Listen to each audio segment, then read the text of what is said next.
সবাইকে এই চ্যানেলে স্বাগত। 1784 খ্রিস্টাব্দের পিটস ইন্ডিয়া অ্যাক্ট নিয়ে আমাদের আজকের প্রতিবেদন। ভারতে ব্রিটিশ ইস্ট ইন্ডিয়া কোম্পানির কাজবাজ নিয়ন্ত্রণ করার জন্য 1773 খ্রিস্টাব্দে আনা হয়েছিল রেগুলেটিং অ্যাক্ট, কিন্তু ধীরে ধীরে দেখা যায় যে এই কোম্পানির অবস্থা আবারও শোচনীয় হয়ে পড়ে। সেটাকে ঠিক করার জন্য 1784 খ্রিস্টাব্দে আবারও একটা আইন আনা হয়, সেটাকেই বলা হয় পিটস ইন্ডিয়া অ্যাক্ট। রেগুলেটিং অ্যাক্ট অনুযায়ী কোম্পানির নিয়ন্ত্রণ ব্রিটিশ পার্লামেন্টের হাতে থাকলেও বেশিরভাগ জিনিসই নিয়ন্ত্রণ করত ওই কোর্ট অফ ডাইরেক্টরের মেম্বাররা, মানে কোম্পানির লোকজন। ফলে ব্রিটিশ সরকার সুযোগে ছিল যে কিভাবে এই কোম্পানির উপর আরো বেশি করে নিয়ন্ত্রণ আনা যায়। আর দিন যেতে যেতে সেই সুযোগটা চলেই আসে। তো কিভাবে কি হয় এক এক করে বিস্তারিত আসি। যেমনটা বললাম যে 1773 খ্রিস্টাব্দে ভারতে আসে রেগুলেটিং অ্যাক্ট, তারপর নর্মালি ভাবে চলতে থাকে। চলতে চলতে 1775 খ্রিস্টাব্দে আমেরিকাতে শুরু হয় স্বাধীনতার যুদ্ধ। আর এর ফলে ইংল্যান্ডের অর্থনীতিতে খুব চাপ পড়ে। খরচ সামলানোর জন্য ভারত, বিশেষ করে ভারতে থাকা ব্রিটিশ ইস্ট ইন্ডিয়া কোম্পানির উপর প্রেসার দেওয়া হয়। আর অন্যদিকে 1775 খ্রিস্টাব্দে ভারতের ভেতরেও এখানে চালু হয়ে যায় অঙ্গ মারাঠা যুদ্ধ। ফলে এদিকেও কোম্পানির প্রচুর খরচ হয়, আর এত খরচ সামলাতে গিয়ে কোম্পানি নাজেহাল হয়ে পড়ে। এখন বাংলায় একটা কথা আছে যে একে রামে রক্ষা নেই তাই সুগ্রীব দোষর। সেই রকম একটা পরিস্থিতি কোম্পানির ক্ষেত্রেও হয়ে যায়। ওই বিভিন্ন খরচে কোম্পানি তো নাজেহাল হয়ে পড়েই, তার পাশাপাশি বাংলায় এই যে কর তোলার জন্য চলছিল ইজারিদারি ব্যবস্থা, সেখানে দেখা যায় যে কোম্পানির যে সমস্ত অফিসাররা রয়েছে তারা মালামাল হয়ে যাচ্ছে, কিন্তু কোম্পানির ঘরে তেমন কোনো অর্থ আসছে না। ফলে কোম্পানির অবস্থা আরো বেশি দুর্বল হয়ে পড়ে। আর এই অবস্থা কাটানোর জন্য কোম্পানি আবারও ব্রিটিশ সরকারের কাছ থেকে 10 লক্ষ পাউন্ড ধার চায়। এবারও এই ব্রিটিশ সরকার নড়ে চড়ে বসে, আর কোম্পানির ওই দুর্বলতার সুযোগ নিয়ে ব্রিটিশ পার্লামেন্ট কোম্পানির উপর নিজেদের আধিপত্য আরো বেশি বিস্তার করার চিন্তা ভাবনা করতে থাকে। তো কোম্পানির উপর কন্ট্রোল এবং পলিসি আরো বেশি স্ট্রং করার জন্য 1782 খ্রিস্টাব্দে ওই পার্লামেন্টের একজন এমপি ডান্ডাস, তিনি একটি বিল নিয়ে আসেন, কিন্তু পার্লামেন্ট সেই বিলটাকে রিজেক্ট করে দেয়। পরের বছর 1783 খ্রিস্টাব্দে জেমস ফক্স ওই বিলটাকে আরো একটুখানি মডিফাই করে সুন্দর করে গুছিয়ে পার্লামেন্টে আবারও ওই বিলটাকে পেশ করে। এখন এই 1783 খ্রিস্টাব্দে ওই বিলটা সংসদে পাস হয়, কিন্তু ফাইনালি যখন রাজার কাছে যায় তখন রাজা ওই বিলটাকে রিজেক্ট করে দেন। এবার চেয়ার বা পদের কতটা জোর তার একটা খুব সুন্দর উদাহরণ আছে এখানে। 1783 খ্রিস্টাব্দে ওই বিলটা রিজেক্ট করে দেওয়া হয়। আবার 1783 খ্রিস্টাব্দেই ওই ইংল্যান্ডে প্রধানমন্ত্রী বা প্রাইম মিনিস্টার হন উইলিয়াম পিট পরের বছর 1784 খ্রিস্টাব্দে ওই বিলটাকে আর হালকা একটু মডিফিকেশন করে আবারও পার্লামেন্টে পেশ করে, আর তখন পার্লামেন্ট অ্যাপ্রুভ করে দেয়। ফাইনালি রাজার কাছে যখন যায় তখন রাজাও ওই বিলটাকে অ্যাপ্রুভ করে দেয়। এর আগে দুজন ওই বিল তুলেছিল, রাজা অ্যাপ্রুভ করেনি, প্রধানমন্ত্রী ওই বিলটা নিয়ে গেছে, ওই বিলটাকে অ্যাপ্রুভ করে দিয়েছে। আর তখন ওই বিলটা আইনে পরিণত হয়ে যায় এবং নাম হয় ইস্ট ইন্ডিয়া কোম্পানি অ্যাক্ট 1784, যেটার আরেকটা নাম হলো পিটস ইন্ডিয়া অ্যাক্ট। তো পিটস ইন্ডিয়া অ্যাক্ট পাস হয় 1784 খ্রিস্টাব্দে। এবার এর আগে 1773 খ্রিস্টাব্দে যখন রেগুলেটিং অ্যাক্ট আসে, সেই আইনের মাধ্যমে ভারতের মানুষজনের অবস্থা যেমন খুব একটা ভালো হয়নি, শুধু উপর থেকে সিস্টেম মডিফাই হয়ে গেছিল। এই পিটস ইন্ডিয়া অ্যাক্ট এসেও ঠিক সেই রকম ভারতের লোকজনের খুব একটা সুবিধা তেমন হয়নি। খালি ওপর থেকে ছাঁটাই হয়ে পালিশ হয়েছে। ওপর থেকে দেখতে খুব সুন্দর মনে হয়েছে, নিচে ভারতের অর্থনৈতিক অবস্থার বা মানুষজনের আর্থিক অবস্থার তেমন কোনো পরিবর্তন কিছুই হয়নি। তো এই পিটস ইন্ডিয়া অ্যাক্টে কি কি চেঞ্জ হয়েছে সেটা এক এক করে আসি। কোম্পানিকে কন্ট্রোল করার জন্য ছিল কোর্ট অফ ডাইরেক্টর, আর কোর্ট অফ ডাইরেক্টরের উপরে ছিল court of proprietor. Court of proprietor আর কোর্ট অফ ডাইরেক্টর এই দুজন মিলে ভারতে কোম্পানিকে নিয়ন্ত্রণ করে। আর 1784 খ্রিস্টাব্দের এই পিটস ইন্ডিয়া অ্যাক্টে বলা হয় যে কোর্টস অফ প্রোপ্রাইটার তাদের আর কন্ট্রোল করার কোনো দরকার নেই, তারা শুধুমাত্র কোম্পানিতে ইনভেস্ট করেছে, কোম্পানির যা প্রফিট হবে তারা সেই প্রফিটটা নিয়ে সেখান থেকে সরে যাবে। কন্ট্রোলিং এর জন্য তাদের মতামতের কোনো প্রয়োজন নেই। আর কোর্ট অফ ডাইরেক্টরে যে সমস্ত ব্যক্তি আছে তারা শুধুমাত্র ভারতের ফাইন্যান্সিয়াল ম্যাটারটা দেখুক। কন্ট্রোলের জন্য এই কোর্ট অফ ডাইরেক্টরের পাশাপাশি আরেকটা কমিটি বা সভা তৈরি হবে, যেটাকে বলা হবে বোর্ড অফ কন্ট্রোল। তাহলে কি বললাম, আগে এই যে কোর্ট অফ ডাইরেক্টর ছিল তার সাথে সাথে আরেকটা সভা তৈরি হবে যেটাকে বলা হবে বোর্ড অফ কন্ট্রোল।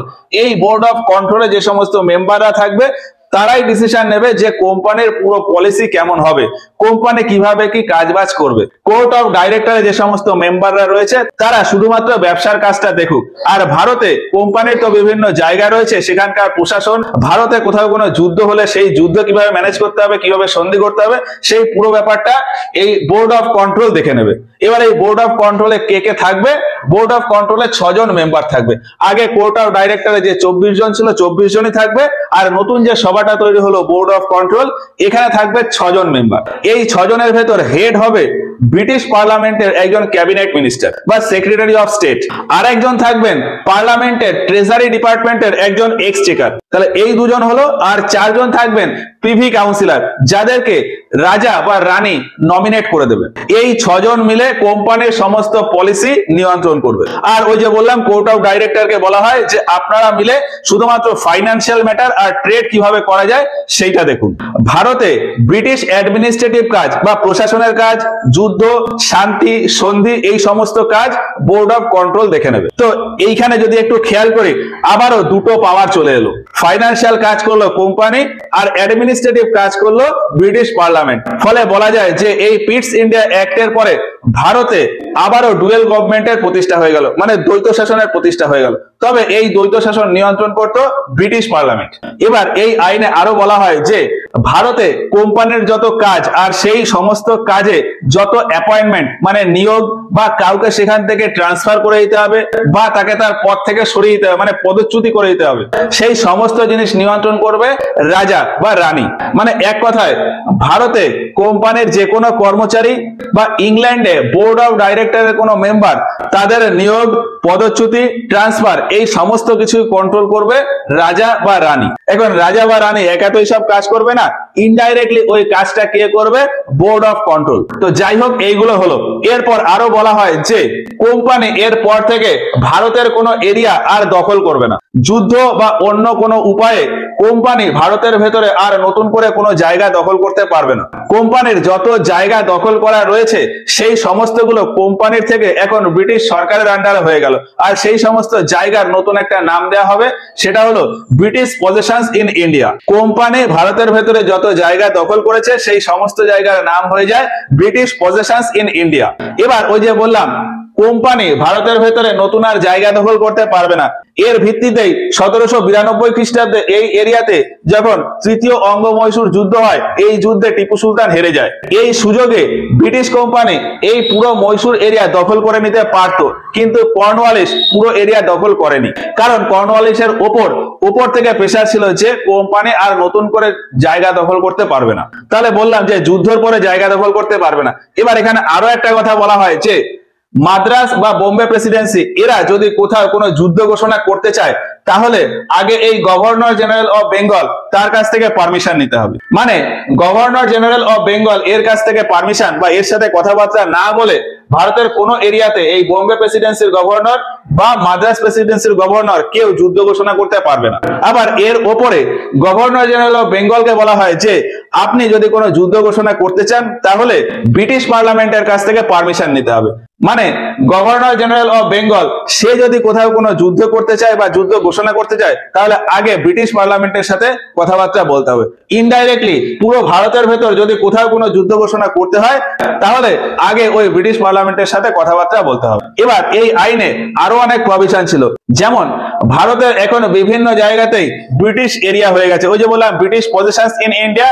এবার এই ব্রিটিশ এরিয়ার একটা রাজধানী থাকতে হবে। তো বলা হয় যে ভারতে ব্রিটিশ এরিয়ার রাজধানী হবে কলকাতা। এর আগে শুধুমাত্র বেঙ্গল প্রেসিডেন্সির রাজধানী ছিল কলকাতা। এবার বলা হয় যে পুরো ভারত জুড়ে ব্রিটিশদের যত এরিয়া সেই সমস্ত এরিয়ার রাজধানী হবে কলকাতা। কোম্পানির কর্মচারীদের নিয়োগের ক্ষেত্রে ছোট্ট একটা পরিবর্তন হয়। বলা হয় যে কোম্পানির যত কাজবাজ ভারতে রয়েছে তার ভেতর ছোটখাটো কাজের জন্য যে সমস্ত কর্মচারী লাগবে সেগুলো ইংল্যান্ড থেকে না নিয়ে ভারত থেকেই নিয়োগ করা হোক। মানে কোম্পানির ছোটখাটো কাজের জন্য যে সমস্ত কর্মচারী লাগে সেগুলোর নিয়োগ ভারত থেকেই হোক। এবার এই পিটস ইন্ডিয়া অ্যাক্ট যখন ভারতে লাগু হয় সেই সময় বা তার আগে বাংলার গভর্নর জেনারেল ছিল ওয়ারেন হেস্টিংস। হেস্টিংস এর সাথে আরো 4 জন এক্সিকিউটিভ কাউন্সিলের মেম্বার ছিল এবং তাদেরকে বলা হয়েছিল যে হেস্টিংস যদি কোনো ডিসিশন নিতে যান বা কোনো কাজকর্ম করতে হলে ওই এক্সিকিউটিভ কাউন্সিলের মেম্বারদের ভেতর ভোট হবে। এখন হেস্টিংস দেখতেন যে ওই 4 জন যে মেম্বার রয়েছে বেশিরভাগ সময়ই তারা 2-2 করে ভোট দিতেন, মানে 2 জন রাজি থাকতেন 2 জন রাজি থাকতেন না, ফলে প্রায় প্রত্যেকবারই হেস্টিংসকে তার ভেটো ক্ষমতা প্রয়োগ করতে হতো। এই নিয়ে হেস্টিংস ইংল্যান্ডে বহুবার রিপোর্টও করেছে। এই পিটস ইন্ডিয়া অ্যাক্টের মাধ্যমে হেস্টিংস এর এই সমস্যাটাকে একটু দূর করা হয়। গভর্নর জেনারেল বা গভর্নরের সাথে যে 4 জন মেম্বারের এক্সিকিউটিভ কাউন্সিল ছিল সেখানে এখন 3 জন মেম্বার করা হয়। মানে এই বেঙ্গল প্রেসিডেন্সি বা মাদ্রাস প্রেসিডেন্সি বা বোম্বে প্রেসিডেন্সি, এখানে যে গভর্নর বা গভর্নর জেনারেল রয়েছে তার সাথে এখন 3 জন করে এক্সিকিউটিভ কাউন্সিলের মেম্বার থাকবে। আর বলা হয় যে যে কোনো ডিসিশন নিতে গেলে এই 4 জনই ভোট করবে, মানে গভর্নর আর তার 3 জন এক্সিকিউটিভ মেম্বার এই 4 জনই ভোট করবে।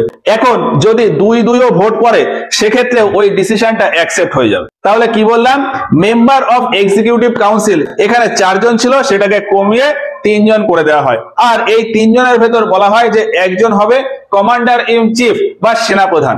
তো এই যে এতক্ষণ ধরে এত কিছু প্রভিশনের কথা বললাম, এর ভেতর একটাতেও কিন্তু ভারতের আর্থিক অবস্থা বা ভারতের মানুষজনের সুরাহার কোনো কথা নেই। তাদের সুরাহার কোনো কথা লেখাই ছিল না। আর সুরাহার কথা লেখা থাকবেই বা কি করে? ইংল্যান্ডে বসে যারা এই সমস্ত নিয়ম বানাচ্ছে তারা তো জানেই না যে ভারতের লোকজনের কি অবস্থা। ভারতের লোকজনের কি অবস্থা সেটা তো তারাই বুঝতে পারবে যারা ভারতে রয়েছে। আমরা খুব ছোট্ট একটা এক্সাম্পল দিই। ধরলাম গাড্ডা গোড্ডা ভরা একটা গ্রামের রাস্তা রয়েছে, আমি একটা এসইউভি কার নিয়ে ওই রাস্তা দিয়ে যাচ্ছি। এখন আমি যখন গাড়ির ভেতরে থাকবো তখন তুমি বুঝতেই পারবো না যে ওই রাস্তার অবস্থা কেমন।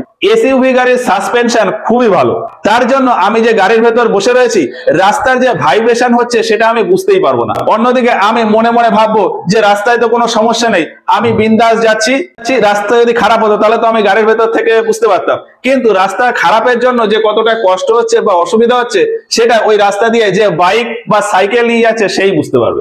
সেই রকম সিচুয়েশনই হলো ইংল্যান্ডের ক্ষেত্রে। এই যে এত সব নিয়ম কানুন তৈরি করছে, কে তৈরি করছে? ব্রিটিশরা।